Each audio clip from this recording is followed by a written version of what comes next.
So B is where? There. Buttery, yeah. What we do know is that Frederick Buttery and Johnny Gruelle knew each other, were probably friends with each other.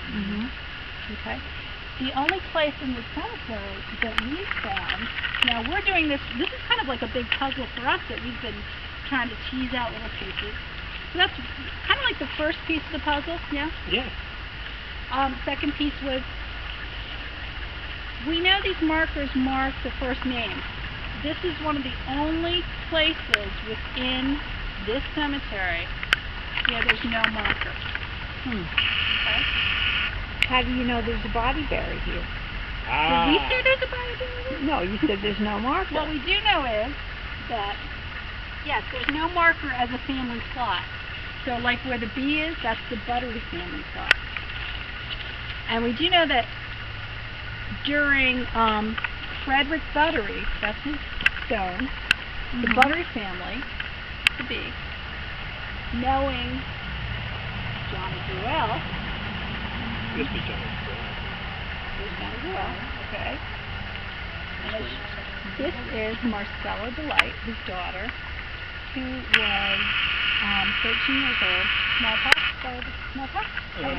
Long story about her death, and you can go elsewhere about the death. Yes, It could be a heart condition pre-existing, or it could be a double vaccination. There are two things. His daughter, who he loved dearly, who was a silver mine resident. He loved her so much that he did a cartoon about her. He's a very well-known cartoonist at the time, so he's kind of our celebrity compared to the other guy at the time. So she dies when she's 13. It's in Silvermine. Now I'm going to read to you. This is really important right off the paper. So according to North Owl, which is our local newspaper still, the funeral service was held in the Gruelle's home on November 10th at 3:30 p.m. with the Reverend Louis B. Howell officiating.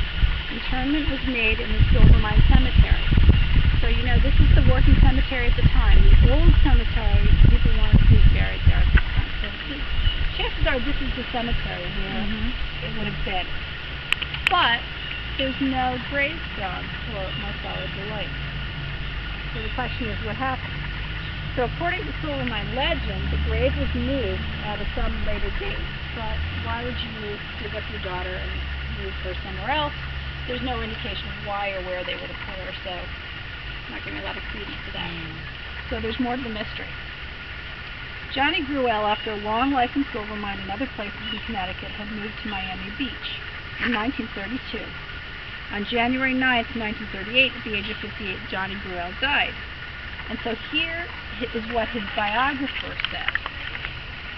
Gruelle's death certificate would cite interment in St. Petersburg, Florida. But family members confirm that Johnny Gruelle's final resting place was in the little cemetery in Silvermine, Connecticut, where his daughter Marcella had been laid to rest nearly 25 years before. So this is the next piece of evidence we find, the next piece of the puzzle.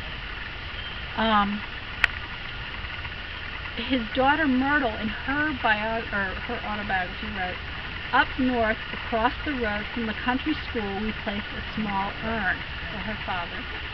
We do know that there was a school right across the cemetery. It's not, Silvermine's not huge. That's the second piece of the puzzle that gives us a little more evidence. And Myrtle then wrote, "And now the red maple I planted covers the whole plot with its red leaves." And that was 72 years ago. Look at it. It's Red maple, beautiful red maple, gorgeous. Okay. And we're thinking about 72 years old.